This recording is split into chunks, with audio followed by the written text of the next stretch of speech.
Well, hey everyone, and welcome to episode number 137 of the Other Six Podcast. My name is Chad Boak, and I am your host. Joining me once again in the studio, my co-host for this week, our worship pastor, the man who accidentally kicked over some breath mints and ended up with a tic-tac-toe. Ladies and gentlemen, Mr. Wes Willis. Wes, how are you today, sir? I'm good. I'm good. Glad to have you back with us. Glad to be back. Also joining us in the studio today, once again, our lead pastor, Mr. Jim Botts. Jim, how are you today, sir? I'm good. Glad to be here. Excited. Can't wait to get going. Come on. Glad to have you with us once again.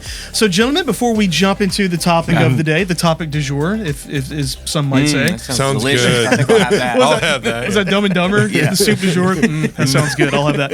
We're off. Let's talk about our weekend. Wes, we'll start with you, buddy. How was your week in? But also, you had kind of a fun week, right? I did. Yeah. I was not this past Sunday, but the 7th was my birthday. That's right. Yeah. It was my birthday. Happy and belated birthday Still to in my you. 30s. Okay. It's almost hanging over. on. Better I'm hanging enjoy on. it. I'm hanging on. And it was great. You know, I'm wearing a shirt today, a Bill Very Elliott, special shirt. very special shirt. I'm racing. I got all my racing gear on. So for those who are just listening, Right. it's like there's racing, there's some Batman, there's some McDonald's. There's Everything. so much. What's There's the so significance of this shirt? What does that say? Gold. Gotham City. City. Yeah. Special. Yeah. So there's a picture of me that my wife found when I was, I think, 9. Okay. And I'm out in front of my grandparents' house. I've got a cowboy hat on, jorts, and this shirt. Just good old know. Southern boy, We right? need Yeah, that I like picture. that. It should be with us right it's, now. We should be yeah, showing that. We need to show it.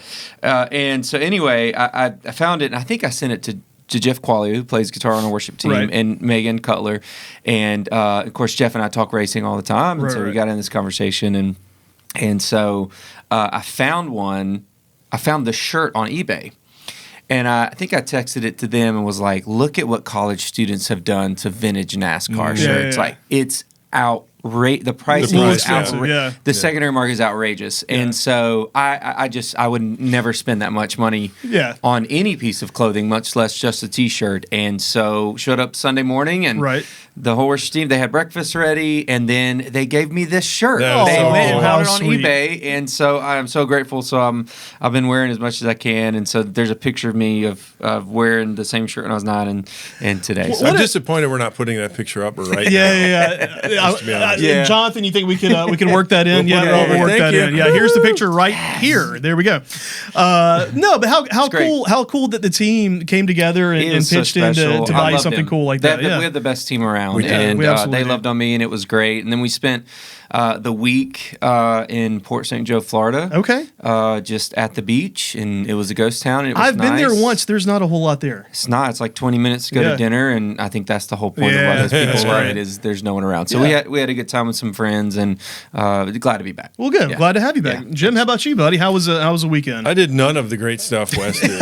No birthday, no gift, no beach. I'll run by Dollar Tree and get you a shirt. Yeah, there we go. We just do what we normally do. Hung out, try to knock out some chores that we never do because we're lazy. So, yeah, it's a good week. That sounds exactly like our weekend as well. It was just kind of chilling at the house. It was great.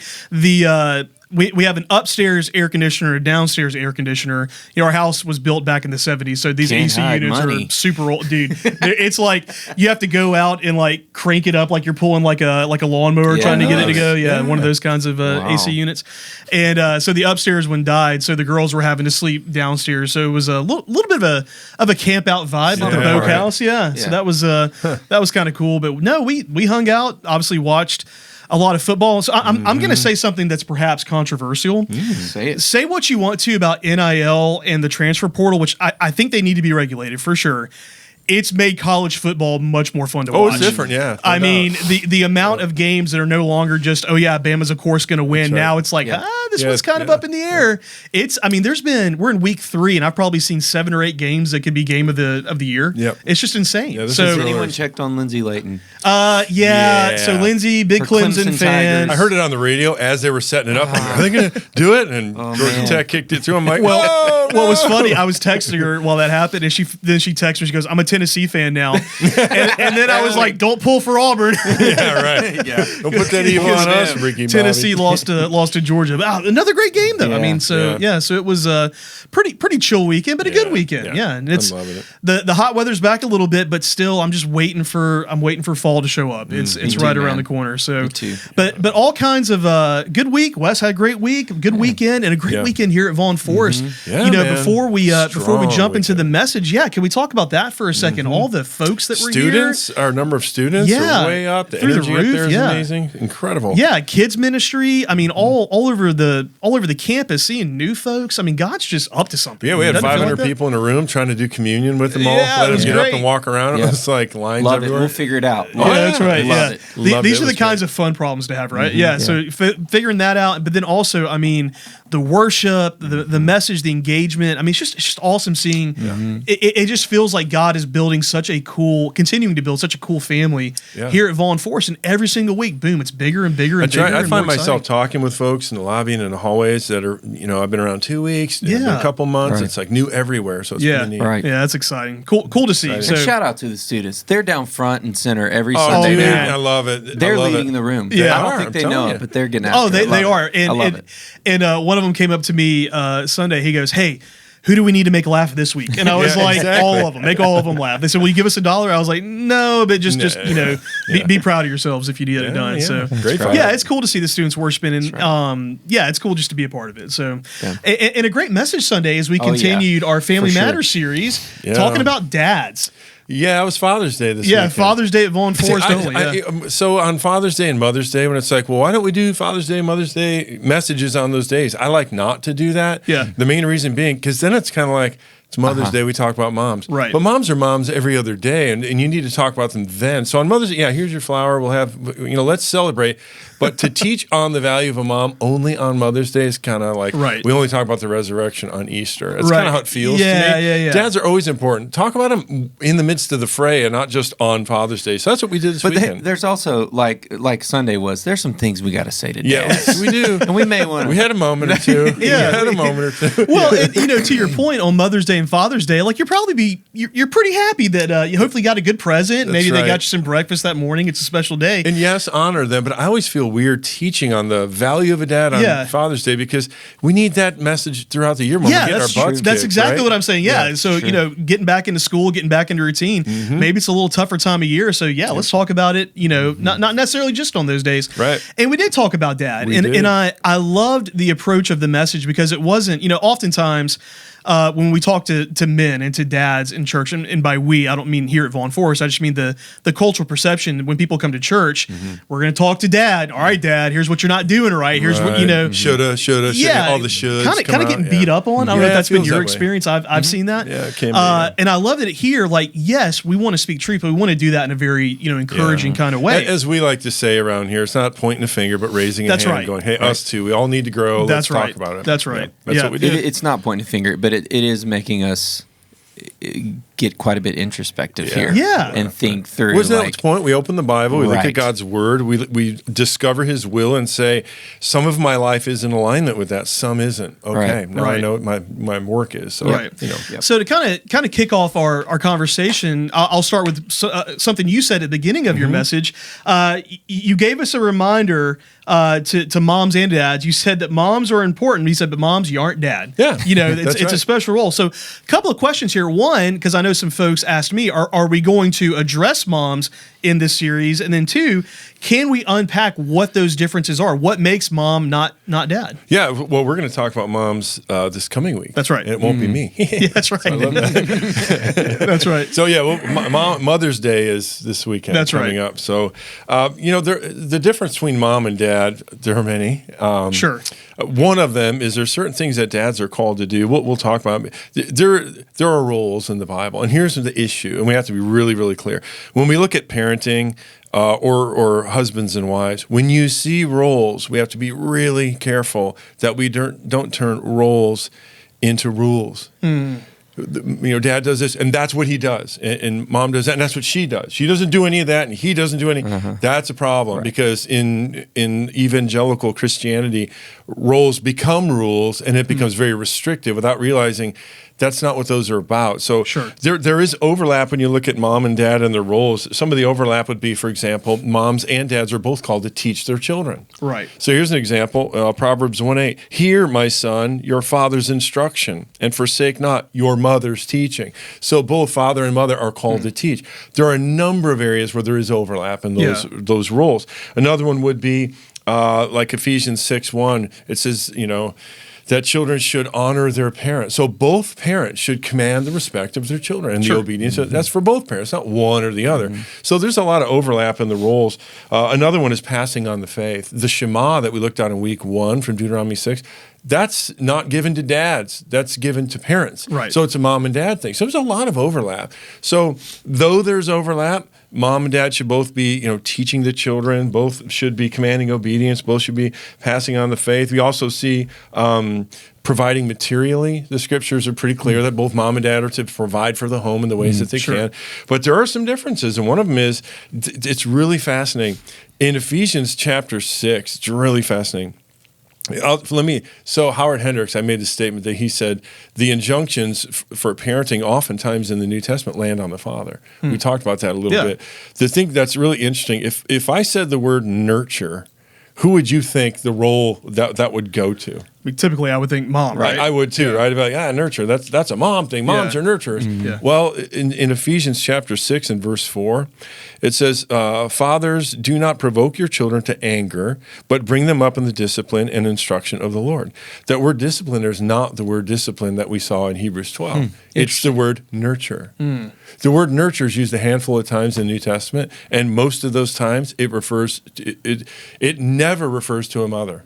And when it's used to a father, it's used generally toward a leader or to a father. So it's just the word nurture in the New Testament doesn't go to mom, it goes to dad. Interesting.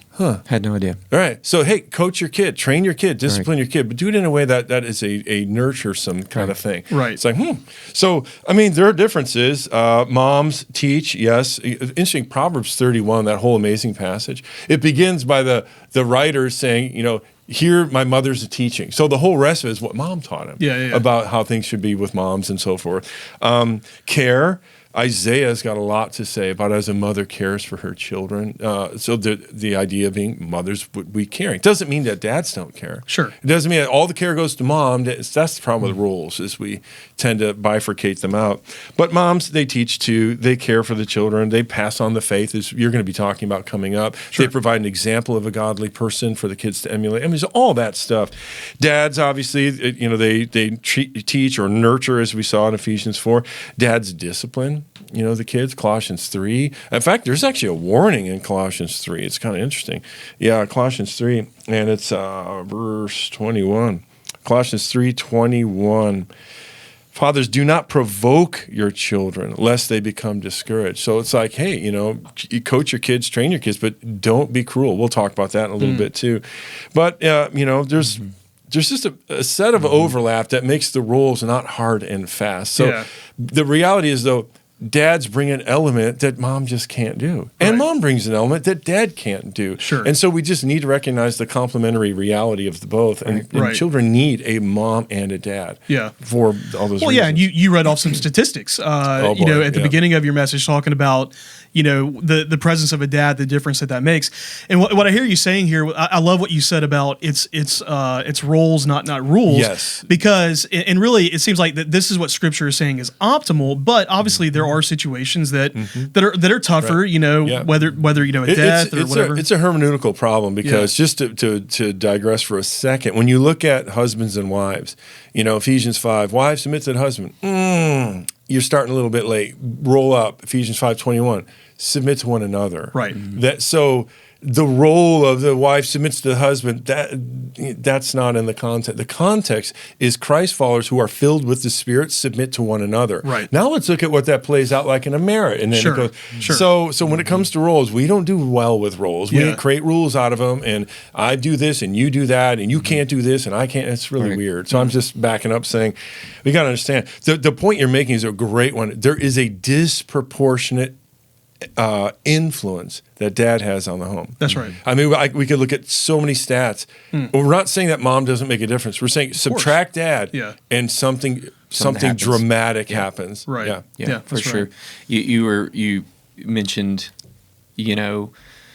verse of honoring both your parents, and you said something. I can't remember what you said exactly, but it always reminds me that Michelle and I always try to be on the same page when it comes to if we're disciplining, even if we're not. Meaning, like, we're going to be on the same page, and we can talk about it later when the door's closed, right? But there's something important that happens when mom and dad are both on the same page, right? It's like, well, dad said I could know. If mom said that, then I agree with mom, and here's why I agree with mom, right? So we find that to be pretty important. Oh, that's happened several times, with us, where I'll issue a here's the punishment or whatever else it is, or the way I talk to our kids, and Christy backs me up, and then later it's, hey, I think you need to go apologize, and maybe you want to back off that, and I've had to do the same thing with her, going, hey, you may not have known how you were coming across, but now in that moment you don't ever go, hey, you're way over the top, and I think it's a great point. Blow the whistle, throw a flag right in front of her. That's right. So on Sunday, you unpacked the 4 different types of dads. Yeah. This one's just what's been sticking out there quite a bit. Permissive dad, abusive dad, passive dad, and redemptive dad. Can we go over those again for those who may have missed that on Sunday? Because I need to hear it again too, and see which one I've been falling into. Which one I am at this moment. Yeah. So the 4 types of dads. Permissive dad really says whatever you want. That's what he says to his kids. So basically, he doesn't train his children to say no. He doesn't say no. Kids don't hear no. No's not part of it. So it's whatever the kids want. Did you have that friend as a kid who had that dad? I did, and like you always wanted to go over to their house, but like later on in life, I don't feel like it worked out so well for that kid. You know what I'm saying? I mean, that's right. Yeah, and that's what you need. Kids need some structure, and when there isn't, and when it's a whatever kind of environment for kids, that's just not a good thing. So that's part of it with the permissive dad is. I see permissive dad as the dad that's the. Go in there and ask your mama. Just push them off. Yeah, right. Talking to you, Randy. Oh man! But I experienced that, right? It's like, I don't care. You go. Yeah, whatever you want. I mean, if you did that with your kids and you play it out to the nth degree, you would have breakfast. You'd have ice cream for breakfast. Kids would play video games all day. Right. No one would ever go to school. Homework doesn't get done. Chores. What's that? Yeah. Right. So permissiveness, I think, for a lot of dads, it's punting. You're just punting your responsibility. Right. Push them off to mom is usually how that plays out. But you got to be active. You can't just be permissive. So permissive may seem like, well, at least I'm not a jerk, but it's like, but you kind of are because they need dad to be dad and not just. It's not helpful. Yeah, whatever you want. So that's permissive. The next one was the hardest one to talk about is abusive dad. So if permissive dad says whatever you want, then abusive dad says whatever I want. That's every conversation lands it because I said so. Abusive dad tends to be louder than anyone else in the room. Abusive dad tends to talk a lot about being in their house and under their roof, and that becomes like almost every issue goes that way. And abusive dad's tough to talk about because a lot of people don't always recognize it when they're growing up, and later they look back and they go, my dad wasn't just rough on us. It kind of crossed some lines. And one of the things we tried to say is, how do I know if maybe that's what I grew up with? And if there's on behalf of dad, if there's a callous disregard for the cruelty, then you're dealing with an abusive dad. In other words, if he doesn't care that things hurt you, the way he did what he did hurt you, that's problematic. So there's a real self-centeredness to the abusive dad is what it is. Super heavy-handed and really not much heart-to-heart going on there at all. And I mean, it's the Colossians 3:21, right? That's right there. Fathers, do not provoke your children lest they become discouraged. There's so many angry sons running around, so many damaged daughters because abusive dad just had a heavy hand. Every problem was greeted like a nail with a hammer, whack, and that's how you did everything. And interesting. And that because dads have a disproportionate influence on the lives of their children, how much damage does that create? Right. And it's a lot. I almost feel like that comes also from a place of insecurity. Like this is how it is. I gotta bow up and establish my dominance. And it's like, no, there's. Remember the movie? I can't remember. Robert Duvall. He's the dad who's the military. All right, sports fans. And he lines his kids up in the driveway and yells at them. Remember that one? He was like a sergeant. Every time there was an issue, we'd lined up, wife and everybody on the toe of the line. He would yell at them. But he always called them sports fans. Remember that one? I can't remember. But he's so bad. That's like your example of the abusive dad. He's just always yelling. Jamie, oh, my goodness. Jamie. We need Jamie to put that up on YouTube. Yeah. See how many people listen to Rogan on here. So abusive dad, and that's tough. My dad, so I didn't grow up with my dad. He left when I was 4, so left my mom with kids to raise. But he would show up because he was a musician. He would show up in the summer every once in a while and grab me and take me on the road. So I was around him. I didn't live with him, but I was around him. I lived with him for a little bit later on, but so I had no dad, and when I had a dad, it was abusive dad. He just was just constantly what I want. So for those, and we really tried to take a time out and say, man, if that's what you experience, we are so sorry, because that strikes deep. That's rough. Yeah, it does. Yeah. And then next we have, passive dad. And that's the dad who's in the room, but he's just emotionally unavailable. The passive dad is really whatever. That's the bottom line there. Yeah. Doesn't really do much of anything at all. And that's sad, because dads need to be active. And when the dad doesn't put into the life of their son or their daughter what needs to be there that only dad can put in there, there's a void. There's a father wound. And that void, those kids are going to go out into the world looking for someone to fill the void that only dad could have filled. Right. And that's, highly problematic, the passive dad. So when you look at and then the fourth one's, redemptive dad. This is the dad who wants whatever God wants for the family and for the kids. You look at the 4, 2 of the 4 are kind of similar, permissive and passive. 2 of the 4 don't even show up. And the other one shows up over the top, overbearing. So it's just, it just shows you how out of balance it is, just as humans to humans. It's a mess. So anyway. So let's talk about this, because obviously as fathers we want to be the redemptive dad, right? That's our a goal. God seeker, a person who demonstrates before their children a heart after God, seeking God. Right. Redemptive dad has a Bible, and you know where it's at. Redemptive dad, you might catch him praying here and there. Redemptive dad, he's going to call time out in the middle of life and call kids to pray, or call the family. Redemptive dad has Jesus at the middle, and redemptive dad ain't perfect. Right. No way. Right. But redemptive dad lets God be a father to him so that God can be a father through him. That's what we were trying to say. Obviously we've all seen the studies. You tend to perpetuate what you know, right? And so for those of us that maybe, we want to be the redemptive dad, but we didn't grow up with that in our lives. Or, I know for me, I look at all 3 of these other ones, and certainly not to the extreme, but I've dabbled in all 3 of these, as a dad. I don't want to. I want to be that redemptive dad, but there's been times where I've been, whatever. There's been times where I've been overly harsh on those kinds of things. Dude, I'll bet you when our kids were little, I was one of each of these 4 in the course of a week. Right, right. On Monday, or maybe all on Monday, 3 on your 3 different kids, right? So I guess my question is, how do we not perpetuate that cycle? How do we succeed in being that redemptive dad? Or how do we come back from when we've, say I've been overly harsh with my kids? How do I then come back from that with my kids so that I can be that redemptive dad? I'll tell you what, the most powerful example you will ever do, ever, is to sit your kids down, and I would do it one at a time, and look them in the eye and say, I realize that I have been, and walk through your behavior, and then apologize and say, I don't want to be that way. That is, for dad to model humility, to own behavior, and to own that with a child, that leaves a mark. Right. That leaves a really, really powerful, lasting mark. To be humble and own up to it.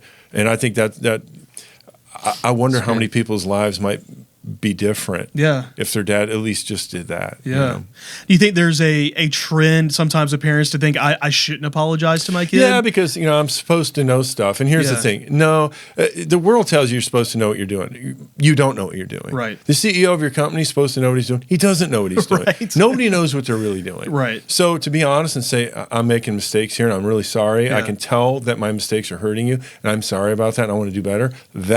That's so redemptive. That's the redemptive part of redemptive dad, is that he's allowing God to father him. That's good. So that from that fathering, he can father that into his kids. And again, I will tell you, I'm exhibit A. I didn't have any of that.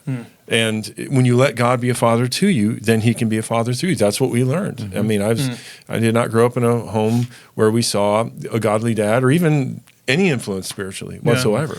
And I think, I love what you just said there. Not so long ago, my dad's 71. I asked him at one point, I said, Dad, do you ever feel like you actually know what you're doing? He's like, no, not at all. And I'm like, okay, that made me feel better. Never did. You can pretend better at different times. I hope my doctors don't feel that way, but beside the point. But I think if you're asking the question, how do I be that redemptive dad? Well, hey, guess what? You're in a great starting point. That's right. Because so many folks aren't even concerned with that. So, whether you've had that or not, the different types of dad, whether you had a redemptive dad or maybe no dad or whatever that may be, if you're asking the question, how do I get this right so I can do better? I think that's a great starting point. We tried really, really hard this weekend to keep reminding everyone there is no perfect dad. Don't even try to be Clark Griswold or whatever. Don't even try. Just be a dad. Just be a guy who's letting God father you. Yeah. And then from that, just dispense that to your kids. And if you're making mistakes, own them. I mean, it's not rocket surgery, but but it's hard because we have to own up to our shortcomings, and we live in a culture that's not what you do. That's right. And So you spoke on the difference between religion and the gospel, especially when you're like, religion is when we mess up, but we're scared to run to dad. But in the gospel is we run to God. When we have that issue or something. Can you unpack the difference between the two, and then how can we best be gospel dads? Or I'm assuming that would lean towards the redemptive dads, right? How can we be the gospel dads, especially when like our kids are terrorists and doing awful things or whatever? Unpack that a bit. So I think if you look at religion and then gospel, stop at religion and then just sort of zoom out and go, so typically what are the errors? It's Christian. Let's talk from a Christian perspective. A Christian religious set of errors, and that would be, you'll see them everywhere. It falls sort of into a fundamentalist theology. Okay. God is a holy God, and of course he is, but that means he's mad at everyone that's not perfect like him.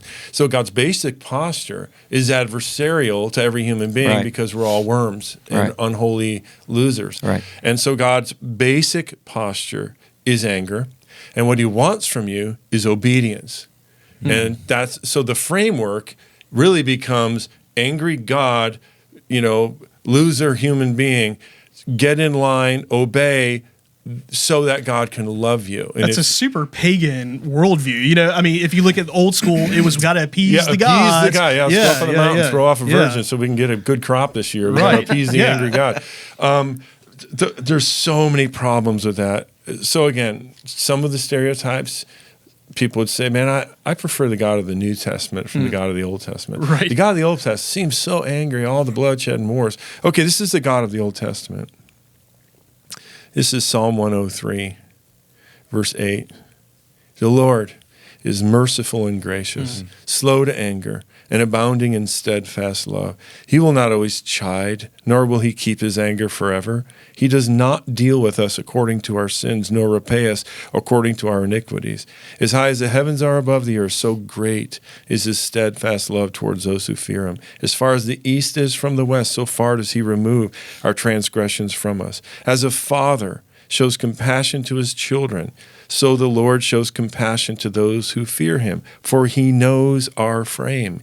He remembers that we are dust. That's the God of the Old Testament. In fact, in the Exodus scenario, when remember the 10 Commandments and Moses comes down, he's like, I bring to you the 10 Commandments. What are you guys doing right now? Remember that? Right. And Aaron's like, I put this gold in a furnace and a cow popped out. I don't know what happened. And it's like, wow, the ink isn't even dry on the tablets. Right. So then Moses goes back up the mountain and he's like, hey, God, you were right. They're blowing it bad. And so God gives him the 2 new tablets and he's done. Right. So this is that scene when Moses comes back down.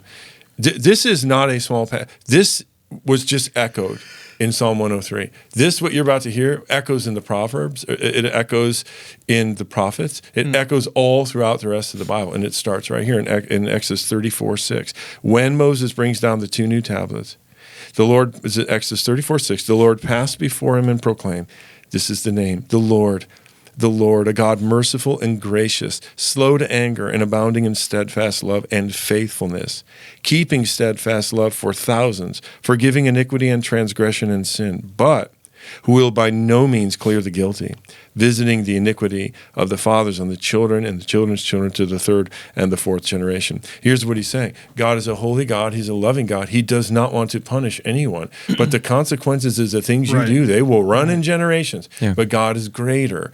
And so God's basic overall heart. So we're talking about the difference between religion and gospel. And the reason we're talking about it is because dads will fall so often into that whole religious thing. So they feel like they're supposed to be heavy-handed like God is, and every dumb mistake is met with a hammer. You know, you're coming down. You got to come down on this because God comes down. We come down.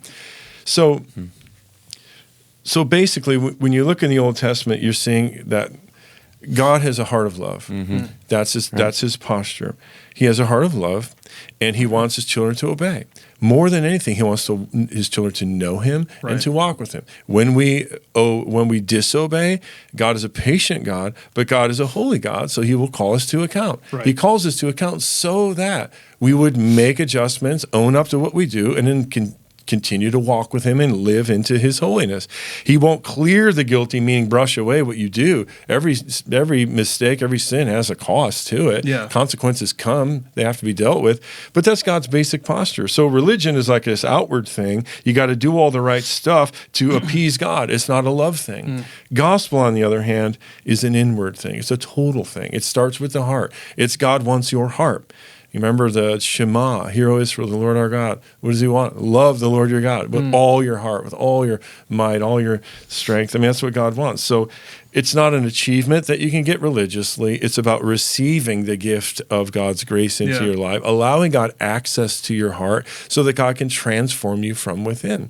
This is a relationship thing. This is a love thing. This is a grace thing. So gospel says, I'm running to a God of love so that I could make right the things that have gone wrong in my life and allow him to make me into the person I was meant to be. Religion says, no, it's like we summarize it in religion says, I messed up, dad's going to kill me. And the opposite being the gospel, I messed up, I need to call my dad. Those are different visions of God. Redemptive dad doesn't have the religious vision, doesn't have the religious goals. He has the gospel vision. This is about grace. This is about hearts. This is about love. This is about relationship. So that's a redemptive dad lives in that gospel side and lives out of that gospel side. That's so good. So we parent from that. Yeah. So let me, we're all three dads here, because for me, typically when I start to dabble into not being a redemptive dad, it's in that heat of the moment. Kid has broken a window or disobeyed or whatever else it is. And we've always tried to be light on mischievousness, heavy on disobedience when it comes to rebellion. So you broke the window, it was an accident. That's fine. I told you not to play ball there. You broke the window. That's a different story. You were being disobedient. But I would love to know, just from a super practical standpoint, from you guys, what are some ways in that moment when you see red and you feel, furious because your kid's just done something? How do you calm yourself, or what do you do in that moment to stay redemptive dad and not get into some of these other, forms of dad that are more religion based, I guess? Dude, intellectual honesty compels me to say, I have no idea. I was thinking the same. An ice bath, maybe? Yeah, right. Yeah. Well, like one of the things we always tried to do was not punish before going to the room for 10 minutes. Like go to your room for 10 minutes, I'm going to go to mine. And really, that time was for me, not for them. Because it's hard, right? It's hard when, your kid has been disobedient or done something, like, how in the world could you be this dumb? Like no normal human being should do this. And it's hard to not, in that moment, lose your mind, right? Well, to be completely honest, I can think, even my mind scenes flash right now of me not doing that right. Sure. Well, that's us too. Out of the anger going, what are you, stupid? I told you. Yeah. Like, I warned you in advance. Are you dumb or what? And the reality is, wow, way to go, Dad. Those are father wounds in the making right here now. And I've heard it from my boys later on in life, them coming to me about their own moments with their kids, realizing I didn't do that well. And as much as I can, when I can, I want to own that. So I guess all you can do in that moment then is own it and go, you're right, I'm sorry. That's that's not who I want to be, right? That's literally. And so what are we training our kids to do? Same thing. Right. Man, that's not right. You're right. I did that. That's not who I want to be. Yeah. To me, that is the sound of repentance. That's not who I want to be. If you don't have that, then we need to get that, because that's an important thing. No, that's good. But I mean, I wish I could say, here's 10 easy steps I count to 10 every time. Yeah. Most of us, guys, we don't have a fuse. It's just when the flame gets in, it just blows up before you even get there. It's like the cannon. There's no fuse. You just touch it and it blows up. Yeah. And again, see Ephesians 6, or the Colossians 3:21 thing. Don't exasperate your children. Sure. Mm-hmm. And man, I wish I didn't, but I did. And you got to own it. I would say a good deterrent would be to recognize that what you're about to do is going to impress this child on not just who you are, but who God might be too. And so wanting your child to learn what God is like, it has to come out in those moments. And you're not intentional about that. I think that's what it is. You gotta be premeditated. It needs to be in the forefront of your mind. This is how I have watched my boys. Really, I have watched my boys in different times do that right. Yeah. At times, I've watched them do it wrong too, and we talk. But I've also watched them do it right, and I'm like, that's awesome for them to realize. Hey, boy, look, here's what you just did. And I'm like, sweet. I'd have been like, you'd be holding a piece of paper against the wall with your head for an hour and a half. Right. Golly. And I also think there's wisdom in not just calling out the bad, but calling out the good, right? Yeah, so, like, when you see them doing something right, maybe put a little bit of change in that bank for when you do react wrong. I think let's step back one step. I think, like, if we can find that one landmine to avoid, maybe that'll help us. Yeah. And that is, are you going to take the posture of being the punisher of your child, or are you going to take the posture of being the trainer of your child? Those are, you don't get both. You pick one, you're going to lose the other one. If you pick trainer, don't go punisher because they won't learn a thing. If you pick punisher, ain't no training going to happen here other than the wrong kind, right? Right. There was a German philosopher, Johann Wolfgang von Goethe, said, distrust those, I know it's a great name, distrust those in whom the desire to punish is strong.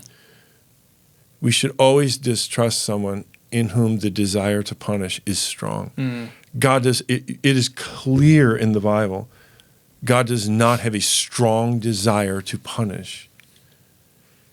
I take no pleasure in the death of the wicked, saith the Lord. Therefore, repent and live. Turn and live, Ezekiel 33:11.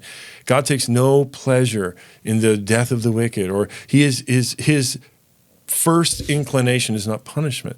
So as dads, when God is a father to you and being a father through you, we have to recognize that punisher thing is not coming from God's work, and that's coming from our lower nature. That's coming from the monsters we'll talk about in a little bit. But that's the reality is you either punisher or trainer. You pick the one you want to be. Right. And punisher, it doesn't mean there's no discipline that's punishment oriented, but it could be training type that the kid can respond to, or it could just be straight up punishment that's going to mark them for life in a horrible way. And I think acknowledging those good moments. I heard a guy say one time, every child needs to hear their dad say 3 things on the regular: I love you, I'm proud of you, you're good at something specific. Love that. Fill in the blank. Amen. And so when you see them do those things, hey, I love you, man, that was so great. When you did this, gosh, that was so great. I'm so proud of you for that. And, and if you need to set a reminder in your phone to start out with that, I mean, do it. Do whatever it takes where you're training like what you're talking about. We did a series one time, and we were trying to speak into this very thing. Sure. So we did a series called 3 Words. And so, I love you. I was wrong. Please forgive me. It's 3 words. And so we were doing challenges every week, and a lot of them were setting timers. Like when a timer goes off, call your child and say, I love you, or proud of you, or whatever. Good. But, because if we don't, intentionality, so I would say over my own observations of my own growth over the years, my first reactions are not my best self. They're not what God wants. If I can at least cause a little break between how I want to react to something, then the chances are good where I can be more intentional and remember, this is a moment to do this and not just react. So if you just be sensitive to do not react, do not be reactive, you can actually be more intentional if you just don't react. Left to my emotions, I am dumb, and I will do dumb things for sure. Me too. So I do want to talk a little bit more about this. The difference between punishment or discipline or training, kind of like what you just said. Yeah. Are these two things mutually exclusive? Like, what's the difference, and how are we to correct our children? I think punishment and discipline are not mutually exclusive, but they often are. Sure. Because when it's coming out of anger, then you can punish a child. You read the Proverbs. You can use the rod and not destroy a child, or you can use the rod and destroy a child. So punishment in general isn't automatically the wrong thing. It just tend to be imbalanced on that, right? Right. If punishment's the goal, that's probably not exactly the right thing, right? So what we were saying all weekend long was we're not talking about something you're doing to your kids. We're talking about something you're doing for your kids. Right. When you're doing it for them, you're thinking longer term. You're thinking teachable training moment for their decision making over time and not just this moment. If you're focused only on the action and on this moment, you probably, like me, you'd come with your first response and be not a great one. Right. So experiencing the consequences for what you did wrong is a punishment type of thing. Right. Sometimes we are punished by the consequences of the things that we do. And a redemptive dad lets kids feel that. Some parents just do not understand. When you buffer your child from all consequences for their actions, you are hurting that child. I mean, can we talk about the most obvious example of that from this past week? Yeah. The guy who assassinated Charlie Kirk, That's right. His dad was one of the ones that was saying, you need to turn yourself in. He talked him, and I can't imagine how hard that was. How much do you love your child to do that? I mean, anyway. Yep. So one of the verses, for a lot of people, again, Colossians 3, it's almost like our pages in our Bible are stuck together. We never saw this one. Right. It's at the end of Colossians 3. We'll start in verse 23. Whatever you do, work heartily as for the Lord, not for men, right? Knowing that it is from the Lord you receive the inheritance as your reward. You're serving the Lord Christ. Awesome. And here's the verse that we never read. Colossians 3:25. For the wrongdoer will be paid back for the wrong that he has done. And there is no partiality. Golly. So it's just a horrible, ESV sometimes is not great. It says we'll be paid back. It literally means we'll experience the consequences. So God doesn't show partiality. He loves his kids for sure. But some things you do, this is the Exodus 34, visit the sins of the fathers. It doesn't mean the penalty is being dumped on the kids. It means the problem continues. Right, the consequence. That problem rolls downhill. The consequences, you can do something that unleashes consequences into the lives of other people. Right. And that kind of the wrongdoer will receive the consequences, and God's not going to take consequences. Sometimes you get an STD for what you did. Sometimes, you go bankrupt because of what you did. Sometimes the consequences land and you got to pay for them. So that's part of being a good dad, a good parent, is letting your children experience the consequences proportionate to their age and their growth so that they figure out when I do X, Y happens. I don't want to feel Y, so I better watch out about doing X.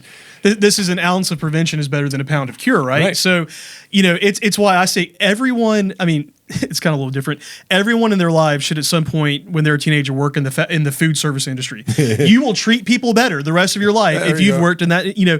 Right after my oldest was learning how to drive, she got in a very minor fender bender, very, very light, no real damage, anything like that. And Christy and I were talking about it later, and I said, I'm kind of glad that it happened because I would rather her have such a light consequence thing now that makes her definitely look in the rearview mirror every time she backs that car up now, as opposed to obviously wasn't paying as much attention to it then. So it's kind of what you're talking about. If we, even though sometimes it can hurt, it can suck, if we will give good training consequences or allow them to suffer the natural consequences when they are younger, when they are older, they're much less likely to have to endure something much worse, right? And a good dad would slide up into that moment and say, man, it's a hard thing you're experiencing right now. And you did this and that happened. And that's a really hard thing. And I love you and I'm with you. So it's not like, consequences are raw and, you just like, sucks to be you. Way to go. Goofhead. Next time, do it right. But if you shield your kid from everything, then they're never going to, it's once they get out in the real world, quote unquote, it's going to be bad. I had a friend, he's a pastor, and he's a different kind of guy. He coddled his children like every day's Christmas for them, literally, seriously, no joke. And so his kids were on a soccer team, and some pastor friends of mine were on the same soccer team. And we're talking, this was the day and age you go to soccer, and everybody in town is at the game because all their kids are in it. Sure. Well, his kid was on the team, and the referee blew the whistle that the first half had ended. And according to his watch, that was not correct. So he ran out onto the field and started yelling at the referee. Here's a guy So a pastor friend came to me and goes, hey, you need to talk to your buddy. I'm like, why is that? He goes, here's what happened. I'm like, really? He goes, yeah. He ran everyone on the sideline. Is like, this guy, what are you doing? Come on. His thought of parenting is you prepare the world to be an environment that the child could acclimate to, rather than preparing the child to acclimate to the world as it is. And my buddy was like, you really need to talk to him because, dude, there were a lot of people there. Everyone was saying the same thing. Everybody's chirping. What's this guy's deal? Like, no parents are out there yelling about this. He yelled about everything. He's constantly yelling about every flag, every foul. He would yell about them, trying to make it more fair for his kids. And the reality is, and this is what we need to say to the Marxists among us, hey, man, it's a broken world. And you can create all the laws you want. You can try to upend anything you want. It's a broken world, going to be a broken world till Jesus comes back and heals it all at one time. Until then, it's going to be unfair in a lot of ways, and we should do what we can to make it fair. But the reality is, when it comes to raising your kids, train them to deal with the broken world that's going to be unfair, because they'll be better for it, and they'll be equipped to make it a better world because they understand. Yep. So speaking of kids at a soccer game, I got a couple playing soccer. They're at an age to play soccer. You mentioned you never stop parenting. Yeah. Right, between babies to teens to adults and all of that in between. What does it look like to parent at different stages of life? Because you have older sons now, right? Yeah. I would say my situation is unique, so which makes it not always transferable to others. Sure. We became Christ followers right before we had kids. Right. So though we didn't grow up in a church home and didn't grow up with the Bible, we raised our kids with those things. So we parented little children all the way on up. So now all three of my boys are in their 30s. All three of my boys have children. So I'm parenting them there, but I parented them all the way, Rose and I, all along the way. So we've done all the stages, and our kids were close in age range, so we kind of parented in a clump. When one entered a stage, the others went right behind. So it wasn't like it was spread out. So that's unique. So if we're talking to someone who becomes a Christ follower as an adult, and their kids are already, like one of our dear friends, he's got a couple of kids, just became a Christ follower. His life is brand new. His kids are watching that, but they're already old enough to know something's going on with dad that's different, right? So I can't really speak to that. I will say that all three of my boys call me every week, and Rose. All three of my boys are like, I got to call Dad. I get that all the time. That's cool. All the time. Yeah. And we got there, and again, that's the grace of God. It's not because we're smart and we did all the right stuff all the time. I told you earlier, I see more scenes in my head of me yelling at my kids in anger than I did slowing down and being patient and understanding and gracious. So I speak that to my own shame. That's how good the grace of God is, right? Yeah. If you only do a few things right, you can go a long way to do those right things. Yeah. But because we did that along the way, so here's what I'm saying. There are stages. And if you parent well in one stage, you'll get the opportunity to parent at the next stage. But if you don't parent well at one stage, you could be forfeiting the next day. In other words, there are a lot of kids who do not call their parents. Sure. There are a lot of kids who go, I don't really want to have much to do with you at all. There are a lot of kids that will only come around their parents when they have to. So we'll talk about this again a little later in a couple of weeks, but there are 4 stages of parenting. We talk about them as the 4 hats, right? You got 4 hats as a parent. Each one's a stage. The first hat is caregiver. When your child is an infant, they look to you as a caregiver. All the food and everything comes from you. Everything. You do 100% care. Caregiver hat. That's an infant. When your child becomes a toddler, things begin to change. That toddler can now run with scissors. They can hurt themselves. Right. That toddler can play with matches. That can hurt other people. So when they get to the stage where they can make decisions that can hurt themselves or others, off goes the caregiver hat. Now comes the cop hat. Now you got to be a cop. If you don't police that behavior, they're going to run with scissors and hurt themselves or light the house on fire. Sure. So that's a different mode. Sure. When that toddler grows on into adolescence, that toddler becomes a teenager. Try wearing a cop hat with a teenager. See what's going to happen. It's not going to go well. In fact, if you wear the cop hat with a teenager, they won't be calling you later on in life. Sure. So you have to take off the cop hat and you put on the coach hat. The coach is somebody, I'm not on the field. You're on the field. The coach watches you on the field and then gives you feedback about your game. Hey, when you did this, that happened. So you're coaching your child. You're coaching your child to make their own decisions, to own the decisions, to feel the consequences, celebrating the good ones, helping them learn from the bad ones. That's a coach's job. So you're more of a coach. If you coach well at that age, one day you'll find, and it just kind of happens. One day you're like, it's happening. You don't know when. It just happens. It's a counselor hat. That's when they say, I need to call my mom. Yeah. I need to call my dad. If you wear those hats in the right stage in the right way, you'll get all of it. But if you wear a cop hat with a teenager, you're going to burn that relationship such that they won't want to call you later. Right. But if you want to wear a coach hat to a toddler, that's not going to go well. That toddler needs to be told. They need to learn what no means. Right. They need to learn that when they do something to hurt somebody else, that's not okay. Right. And it's got to cost them something. So knowing the right hat, wearing it at the right season is a really big deal. Yeah, and if you wear the wrong hat at the wrong time, you could give up the game. And your kids are like, I'm not calling them. Yeah, we're in that kind of that coach area of life. We've got a 16-year-old and a 13-year-old. And it's so hard because the tendency is to put on the cop hat, right? Just to go, just do this, do what I tell you, and it'll be fine. The coaching hat, though, I think the secret to that, and again, this is just what I can speak of because it's the era of life that we're in, is being present. It's paying attention. It's catching little things that they say that you can maybe then kind of ask some questions and then lean into. But it's hard, man. It's hard to not just want to slip into cop mode, What kind of, list a couple of moments when you had to choose, well, I got to be present now instead of something else. Well, I mean, even last week, one of my daughters and I, we were driving home, and she said, "Dad, can I ride home with you?" I said, "Sure." And this was after Wednesday night church, and we were riding home, and and normally we like to ride and listen to music, and we sing at the top of our lungs in our car and all that kind of stuff. So we had, I don't remember what was playing, but some music was playing. Let's say "Don't Stop Believing." It was. I think it's Slayer. Honestly, I think it was Guns N' Roses, but I'm not sure. But anyway, so we were listening. Take me down. And she was being kind of quiet and not singing like she normally does. And I said, "Hey, sweetheart," I said, "How, you doing all right?" She's like, "Yeah, school was just kind of tough today." Okay, what was tough about school? And then she proceeded to let me know about some things that were happening at school, and some friends and some issues and some not so friends, things that were being said and how that made her feel.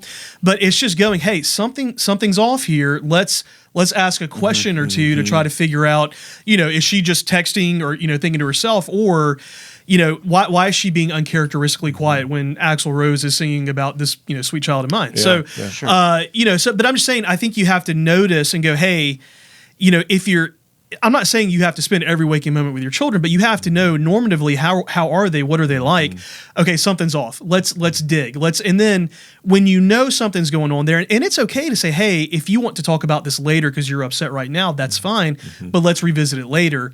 But if you'll dig, if you'll notice, hey, something's going on, I think that in that moment allows you, let's put the coaching hat on and let's have a conversation. That is a redemptive dad moment right there. Instead of going, hey, whatever, it's just like, not even just letting it roll over, but to stop and lean in. Sure. Man, that's incredible. Again, we're going to make mistakes. Well, it won't be perfect. But if you just show up and try in moments like that, it goes a long way. Right. Yeah. Yeah. And Wes, I'd be curious because you've got some younger kids. Are you still in cop mode sometimes? Or, or how do you wear multiple hats? A lot of them.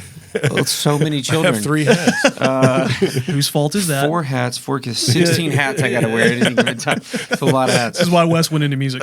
Yeah, not math. What was the question? No, so you're wearing multiple hats because you've got coaching, ages. You've got how does that work? You got some younger. Yeah, I mean, we do have a daughter. She's our oldest. So talk about being present. That's when we definitely need to be present for. She's 15, going on 16, and it's like, okay, I need to read the room here and understand what's going on. And so I found myself with her lately. In our house is a split level house, and so hers is kind of down at the bottom. And so I'll just go in there and just lay on her bed, and she's cool. She still thinks I'm really cool for some reason. It's just ridiculous. I know, wow is right. Yeah, And so we've definitely pulled the shade over us. Yeah, for sure. You did. But it buys me this opportunity to go in there, and then I'll just lay in her room, even if I'm on the phone doing something, she's doing something. That's that being present, we put it down and we talk about it and we kind of get together. Then we have all the way down to he's almost 9, 8-year-old, and so there's still a bit of copying to have to do there. But we're we're transitioning out. But Story's moving into that somewhat of a, which she's not an adult. They're still coaching dude, but she thinks she's an adult. Sometimes there's she? an counselor moment. So at any given time, right. and I do feel like. And we talked about this in our life group last night, just about the different hats we have to wear at any given time can seem like a lot. But I think to go back to what you're saying, what I keep hearing for myself is, if I put it at the forefront of my mind how I need to pause or just this is how I'm going to parent, as opposed to like, it's not an option for me to go in angry. I'm going to take that off my own table. And then what does that leave us? So what other dad can I be in this kind of situation? Yeah, that's good. And in our small group, one of the questions Megan Cutler kind of wrote down for us was, after, for this week, what's kind of one thing that we want to get better at? That's right. And just kind of carry it a week. Let's just see. So good. And and Michelle said patience for her. And I think I need that for me, but I think that when she says it for her, it means me. Like it needs to mean me, right? Because it goes back to earlier where we're like, we're on the same page. We need to be on the same page. It's been we got a lot going on at the house. So a lot of kids, but honestly, they're good kids. So. And let's be clear. Like, you're never going to do this perfectly, right? No way. Like, it's just never going to happen. And so that's why. The I'm sorry I messed up conversation, I do think it goes a long way. I think the most important, the heaviest, and we talked about this in the weekend. The heaviest example that you can provide is not a perfect one, because that's like, who can relate with that? Yeah, it's an authentic one. It's a real one. It's an honest one, right? And so trying to be a perfect dad, never going to happen. But owning up to your mistakes, that's very, very powerful. That way has a lot of weight. As I was talking about this weekend, what weighs more to you? Like, when does your child need to hear your voice? Like, after they hit a home run or after they strike out? Or after they strike out. Right. Love weighs the most when in the face of failure versus when everything's great. It's great. So I just, again... dad wounds. My dad had plenty of opportunity to put that into practice. I was not good at sports, y'all. I'm telling you. Trying to help you out here, Dad. Trying to set you up. I'm making you redemptive. You did it. No wonder you're so encouraging. You struck out so much. That's right. That's all I knew. Oh, there's so many jokes we can take that I'm not going to. But no, and I think also, when your kids see you apologize, don't you think that takes a little bit of pressure off of them? Because how many kids think their parents expect them to be perfect? But when you show, hey, I'm not perfect, and I acknowledge that, and to you, man, I think that takes a little bit of pressure off in a world that applies so much of it. I feel like when I need to go to apologize, me having to humble myself for being snappy in a comment or whatever makes me feel like they'll think less of me. When that's a lie, when actually it's like what you're saying, it'll bias the next opportunity to coach. And so what if your kids are going to pick up your character and not just your advice and all the rest? Then I want them to pick that up. That's right. And again, we could all look back and go, didn't do enough, I don't think. Yeah. Probably true. But that doesn't mean we can't start now. So, as we wrap up, I loved your last thing you talked about in the message, where you said, we talked about the goal of parenting. What is the goal of parenting? You said the goal is not to make sure that our kids have it better, easier, nicer, et cetera, than us, but to help them think, feel, and act more like Jesus over the course of their lives. And this is part of where we talk about parenting never ends. It's over the course of their lives. It's exactly not they hit 18, they hit the road, and you're check done. Now I can go live my own life, right? Yep. So how can we keep this goal in mind? Because I know as a dad, I've got two daughters. I want my girls to have everything. I want them to, they don't, but I want them to have everything. They're my princesses. They're my little girls. That's what I want for them. How do we keep the goal in mind of, hey, their character and their likeness to Jesus is what matters, not necessarily so much, the conditions that they're currently in. How do we keep that in mind? I heard one guy say one time, hey man, you should spoil your children, but do not let them act spoiled. So spoil meaning treat them well, do great things. That's great, but don't let them become a spoiled child. So somewhere there's a line that says, I really like that. right. I want my children to feel from me a lavish sense of, you're generous toward me, but not to the point where it turns them into the kind of person that is a spoiled person. How? Right. How do we do that? So that's where, Hebrews 12 was our passage, and it is the guiding text. Hebrews 12, 5 through 11 shows the parenting of God. This is how God the Father parents his children. That's where we were. And then this particular point that we landed on was at the end of the passage, verses 10 and 11. For they, our earthly fathers, disciplined us for a short time that seemed best to them, but he, our heavenly Father, disciplines us for our good, that we may share his holiness. In other words, he disciplines us for an eternal purpose, that our character would become like his. Right. Holy, set apart, different from everything else, not like anything else, like God and not like other people. So God's goal is for us to develop his character. So whatever you're doing in your child, that's great, but pay special attention to who they're becoming. Right. We want their minds, their hearts to align with God's character, not the character qualities of their best friend or some celebrity or some sports person or anybody else. We want our kids to be like Jesus. So as we stumble in that direction and coach them in that direction, good things will happen. Yeah, so let's talk about practically what that looks like. Because if we want them to reflect the character of Jesus, let's have them do some of the things that Jesus did, in the sense of, I think about things like, is it good at Christmas to buy your kid presents? Of course. Yeah, right. But what if we also go and we buy a present for someone who's less fortunate, and we take that to them? What if we have our kids out serving missions, being a part, in the community, these kind of Christianity 101 things that we talk about?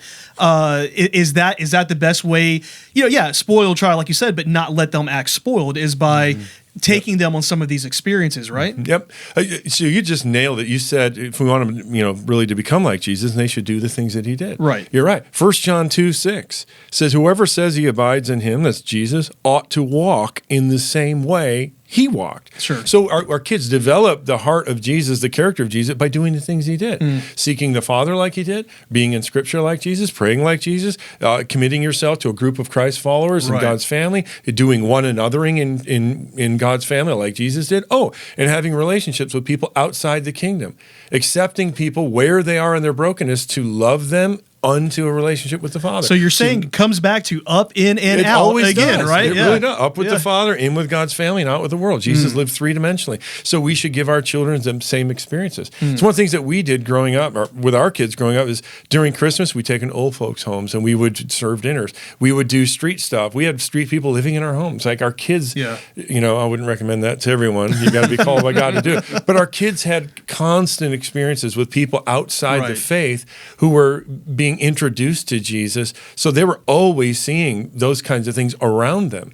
So yes, they were involved in a Bible and praying home, but they're also involved in a home that was deeply committed to the rhythms of God's family at church. They grew up there, but they also had friends through school. And the reason we put our kids in public schools, we had nasty public schools in Illinois where our kids went. We went there because our neighbors went to that school, and there were lost neighbors, and the teachers were lost. Everybody was lost where we lived. So we committed as a family. We're going to that school because we want to be a part of that school. And we did. So our kids just grew up around that. And when you balance up, in, and out and just try to have all three happening, amazing things will happen from there. Yeah, one of the best ways to get your eyes off of yourself is to serve others, That's right? exactly and so, right. That is great. I think that's, that to me, that kind of seems to be the key to what you're talking about here, so that they don't go, to use an analogy, chasing the rubber ball, the red ball. They don't, they keep their eyes on Jesus. If you do the things that Jesus did, like you talked about, these 101 things, up, in, and out, like that really seems to help keep their heart chasing after God, right? And again, Hebrews 12, it's like, our earthly father's disciplined for a short time, but you got to think long term, play the long game. Don't give away the game of relationship with your child over their lifetime because you were so intense about this one particular failure that it kind of created a breach that they never got over, because that can happen.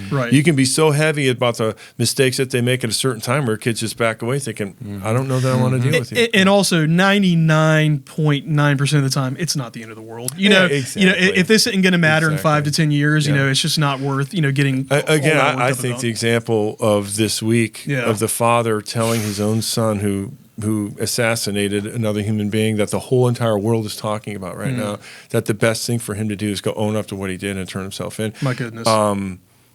You know, I can't imagine. No, I can't imagine. It just goes beyond our comprehension. But the reality is that man loves his son.